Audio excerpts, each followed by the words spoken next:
Next up, I just want to talk about some upcoming release dates for paddles in case you guys are on the fence or you want to wait about some paddles that are coming up. First of all, the Brook Fuse, that comes out February 12th. So the Brook Fuse is going to be a full foam core. This looks like the outside is just an EVA ring. The thing with this is they're kind of doing what they did with the Arma, where one, can't remember which. My guess it's probably the top is the high density and the middle is the low density, but don't quote me on that. I actually can't remember. But basically, they're using two different densities of foam in the center of the paddle, just like they did with the Arma with the polymer I'm pretty sure core. it's flipped. Got it. That probably actually makes more sense. Yeah. And then they have these cutouts at the top, presumably to lower swing weight, if I had to guess. So I have not hit these yet. I have no thoughts on these. I know they have multiple shapes and they have a couple thicknesses. When I hit them, that'll probably be, one of the upcoming first impressions videos. You guys will hear more about that. But they will be $229 and launches February 12th. I've spent some time hitting it, and it's just kind of, the thing is paddles are all getting so unbelievably similar now. They're all just the same construction with a different paint job on it. EPP core of some variant with either a partial or full ring of EVA, 14 and 16. Boom. That's like just every paddle now. So obviously there is some different interesting stuff going on with this paddle, but I don't think it's enough to make it play drastically different or feel drastically different. So it just feels like all the other dense blocks of foam that are kind of springy with that EVA. So like it's fine. It plays fine. It's not bad. I wouldn't put it at the top of power. I'd probably put it like bottom of power with no weight on it. And it's okay, but I think there's better options. But it's for a UPA foam approved option, it's pretty good. Sure. I think it's like, especially at a price point of $229, the market's just so competitive. Let's go all the way to the top. You got the Boomstick at $333, okay? Then let's start trending down. Spartus P1, $220. Has shown proven longer lasting grit. 11624 Vapor Power 2 is about to come out. $210. Another solid option. Grit seems to be holding up well on that. And then you go all the way to the bottom. Rhombus Quanta, Vatic VSOL Pro, Luz Cannon. Like, there's so many good options at every single price point, at every single power level, that I just think when you're in this like 200 plus, like, gonna be really hard if you don't have something like a longer lasting texture to be compelling. Yeah. I really think that's gonna make things a tough sell. Doesn't mean the paddle's not good. It's just like value wise, why are you gonna pick this over this? Unless you're either a diehard fan of the brand or there's something about that paddle that fits every single one of your needs. That, like, I think at this point more than ever, you need to know what your paddle preferences are. Pick your 3 to 5 things that are non-negotiable. Your swing weight range, the power level you want, the shape you want, handle length, and, let's say your budget. Yeah. Know what those 5 things are going in and only buy within whatever your criteria is. If something is super hyped but falls out of your criteria, like let's take the Spartus P1, for example. I think that paddle is awesome. I really like it. Honestly, high contender to be one of my mains. But it is on the heavier side for a hybrid. And as awesome as the grit is, doesn't matter how good that grit is if the paddle's too heavy for you to swing and is going to give you tennis elbow. So you can ignore all the hype if you know, like, you know what, it can't be heavier than 110 for me for swing weight. Then you just know, okay, going to skip this one. So, maybe the Brook Fuse for some people is going to fit that perfect range, but I do think value-wise relative to other paddles on the market, going to be a tough sell. Yeah, I mean, at this point, it's like, I've said this before, it's just so difficult to make a bad performing paddle that it's like, I could say everything on this list, I'm sure probably plays great, except, and maybe, who knows, 1 or 2, but it's more interesting to say what stands out as being bad than good, because I feel like there's probably more that way. Literally every paddle I listed earlier that we received in this month, I guarantee you if you took 100 people, I guarantee you there would be multiple that would like one of the paddles in that list. You'd have people that'd be like, oh, this paddle's terrible, and then other people would say that same paddle is the best thing ever for them. For sure. Like, yeah, there really is just not bad paddles. Great problem to have, Yeah. Like, just have a ton of options and people can pick which brands they like and which ones they want to support and, just whatever colors they like. Yeah. So, yeah, tons of great options now. Next up, man, where is it in the stack? This stack of paddles is so big over here. 11.624 Vapor Power 2. This review will be out this week. I've been putting a ton of time on this paddle. Like I said, I'm doing double hitting sessions every day this week to wrap this up in time. Comes out February 13th. It will only be coming out in the Vapor Power 2 shape right now. The other ones are not approved yet. So that is coming up shortly, and I think will be a pretty popular release, one of the better ones coming out. Next up, there will be the Head Triflex Radical. Wow. So the face of this thing, I mean, hopefully the camera can see it here, but like, it's like glittery and shiny, like all over the face. Yeah, it's attempting to look like, or is, a forged carbon fiber style face, kind of like the edge guard of the F&B paddle. Yeah. So whether it's actual forged carbon fiber like the edge guard of the F&B, or if it's something to imitate it, who knows? But it definitely looks very interesting. I think it looks pretty cool. It does look sick. I like how it looks. I think if I had to be a betting man, first time kind of just bouncing a ball on it and seeing the construction doesn't give me the highest hopes of performance, but I guess I'll wait and see. Yeah, for sure. It's built very interesting. It's using 3 foams. I believe it's an EVA ring, an EPP ring, and then there's a very small line of polymer in the center. Yeah. It's like a little pillar right up the center of the paddle. Yeah, I wouldn't say I'm super optimistic, but you know what? No one's done it, so we'll see. Yeah. That comes out February 26th. And then next up, the Volair Shift. So these are finally shipping by end of February. And I have just like a small little mini rant I want to talk about here, because I think this is almost more for the brands than it is for anyone else. But these super early pre-orders, I think, are like kind of bad for everyone. It's bad for the company. I feel like it's bad for the consumer. I don't think there's that much of a benefit. We talked about this paddle in December. That's when the pre-order started, I believe, or maybe it was early January.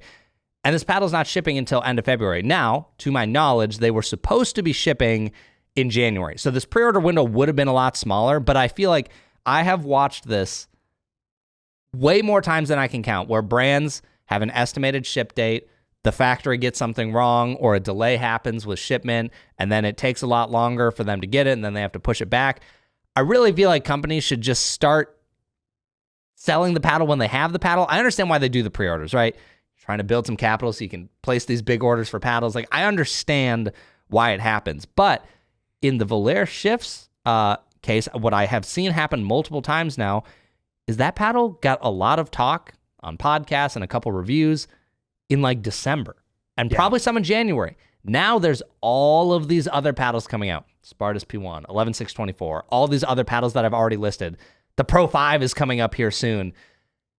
For the Volair Shift to now stand out and seem interesting or relevant with all of those other things coming out is going to be so difficult. Like, people who pre-ordered that are probably looking at a lot of these other options and going like, shoot, these are getting a lot of good talk. Like, did I make a mistake buying this, even though the Volair Shift is a good paddle? And the simple fix would be, if that paddle was announced right now and said it was shipping at the end of February, it would have all that same buzz around these new paddles. But because it was announced so early, it's like no one's going to care.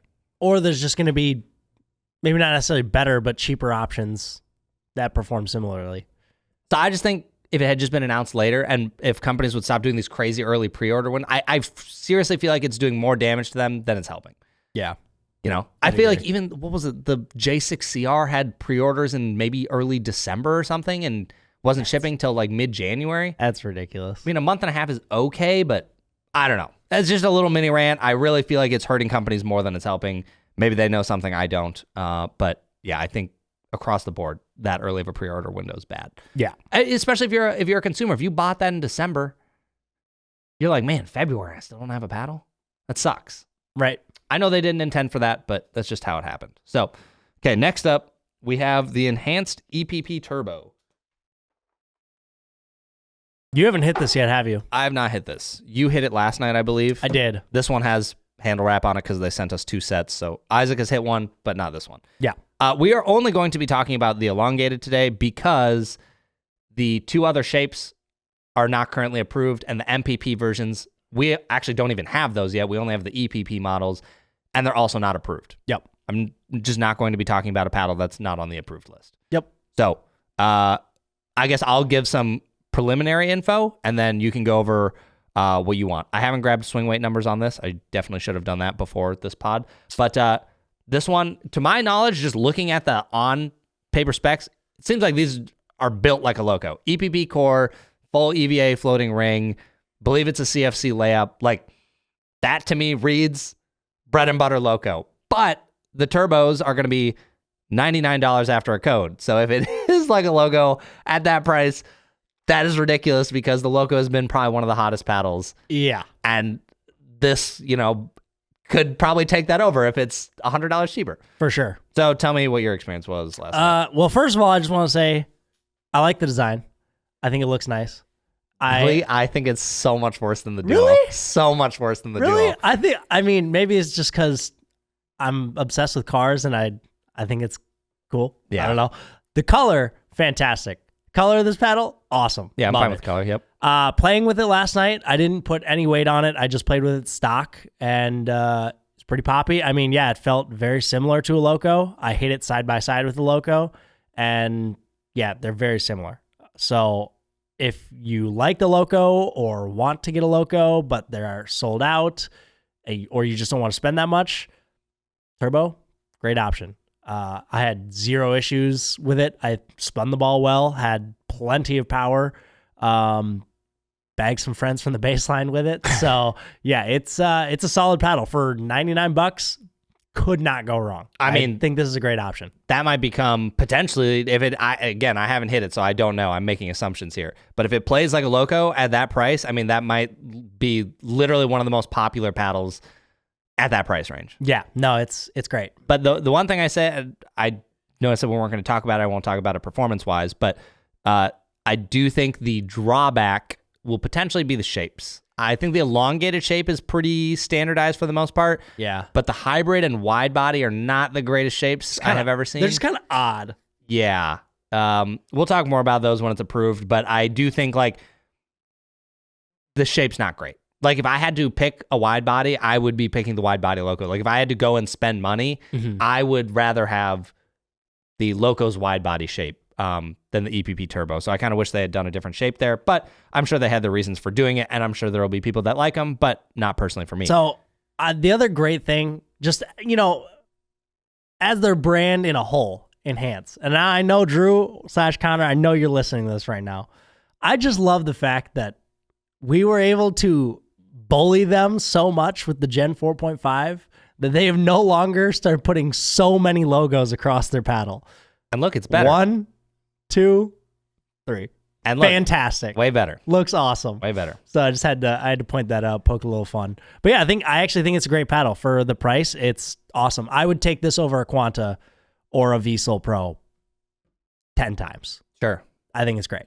Yeah. And having the MPP model, which I'm sure will play a little different, it's going to be tough to beat. I'm sure all of them will still have their place, right? Like, Quanta is still super light. So if you really like light paddles and you want to put some weight on it, but not have it be too crazy heavy, I think that'll still have a place. But my guess is that out of the box, these are going to be very solid performers. Oh, great options out of the box. If you heard us talk about a Quanta or a Yolo and, don't want to have to deal with putting weight on it or any of that, these are awesome. All 16 millimeter. Yeah. So. Yeah.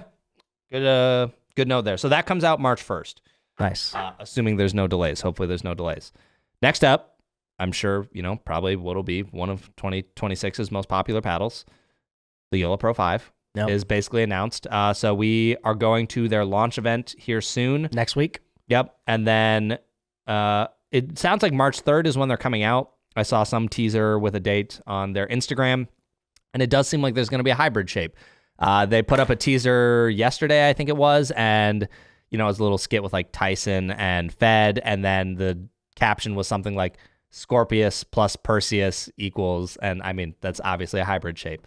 So welcome Yola to 2025, 2026, where the rest of us knew a hybrid shape was awesome, we're glad to have you on board. This guy's never going to agree, but you know what? We'll see. I am happy for you to have made a hybrid shape. It's great. It's great that they have another option. I'll say that. There we go. The nicest thing Isaac will ever say about a hybrid. Yep. It's just great that Yolo has another option. Okay, let me pull up another paddle here. We're still going on upcoming paddles, so there's only 2 left. Unreal. Speed Up Tide. So a lot of you probably don't remember this company. We got some paddles from this company a long time ago. I'm not even getting into the history, but a lot of you, this is probably your first time ever hearing of Speed Up, but they've actually been around for a minute. They have a new Tide coming out. My understanding of this is that it is an MPP full floating core, 14 millimeter, and well, you hit it last night, right? I hit it last night, and then I also at the Masters, like one of the owners of the company came up to me and found me and was like, I have some paddles I want you to try. It's like, you probably don't remember me or have ever met me, but he explained who he was from Speed Up. And I was like, oh, great. Yeah, I hit it, and I actually like it a decent amount. So what I'll say is I think it is currently the best 14 millimeter foam paddle I've hit. Okay. I like this more than the Valair Shift. I like it more than any of the other 14 millimeter foam paddles I've hit. What I'd say is it is a thinner version of a Luz Inferno. It reminds me and feels so extremely similar to a Luz Inferno, but it's only USAP approved and not UPA approved. So if you play PPA qualifiers, this one's out for you. But otherwise, I think it plays pretty good. I'd probably still pick an Inferno and a 16 millimeter option over this if I have the choice. But I think it is a good option if you like 14 millimeter paddles. But I will say they're not that light considering they're 14. I'm pretty sure when we measured the elongated, it was like 122. Let me check. I think I should have. It was, I want to say I remember it being fairly heavy for a 14. The shapes also are interesting. This is the wide body on the table right now, but the elongated, if you guys remember way back when Pickleball Will collabed with 6-0 and made the Willinator, that like spade looking shovel shape, that is what the elongated looks like. Yeah. So I just checked. The standard is a 107 swing weight. The hybrid is listed as 112, and then the elongated is 120. Okay, so actually not that bad. I mean, maybe 120 higher is for a 14. For 14, it's higher. The hybrid and the wide body are pretty normal, but the elongated is definitely a little bit on the heavy side for a 14. Yeah, but it didn't bother me that much. And I let another buddy hit it last night, and yeah, they shaped the ball very well. They hit rockets. It's crazy, and they sound just like an Inferno. So if you like the Inferno but wish you had something thinner, these are great. Yeah, and I mean their price. I think the price is going to be a little different. I want to say it's like maybe the pre-order price is $160, and then maybe it goes up to $170 after that. Okay. But that's before code. So I mean that's 3 shapes, good price, reasonable swing weights. Like it plays like a very popular paddle. That seems great. I haven't done anything other than an RPM test on these, so I can't really comment on it. I'm trying to, work through the paddles slowly here. Yep. But yeah, it seems promising. I think we're kind of at the stage now where companies are seeing what works well, and then other companies are like, okay, I'm going to make that, but make it cheaper. Yep. But this is obviously thinner, but very good handles, by the way. Pretty sure these are molded handles. That's kind of been their claim to fame. Super nice handles. They've always had really, really good handles. I'll give them like a 9 out of 10 on the handle. It's a 9 out of 10 from you might as well be a 12 out of 10 from any other normal person. This is a fantastic handle. So give them that. High praise. So yeah, that is the Speed Up Tide. Let me go back to my list here. I lost my notes. Whoa. Okay. Back to the notes. Last paddle, I believe the date is only sometime in March, so I don't have a release date for these yet. Also, I don't know if you said it, but the Speed Up Tide is shipping around March 9th? Yes, shipping around March 9th. Thank you. So next up, we've got some Grooven full foam paddles coming up. Grooven. They've got a Kevlar version. They've got a raw carbon fiber version. These are coming sometime in March. I have not hit these at all, so I can't really give you any information. But Grooven had to redo some of their full foam stuff with the whole PB core thing that happened last year, so I believe these are those. So I can't give you any information, but they are coming sometime in March. So I remember that was the whole confusing debacle thing with them. yeah, that's all the paddles that are coming up that we know about. There might be a handful of others probably to be announced soon, but that's what we have.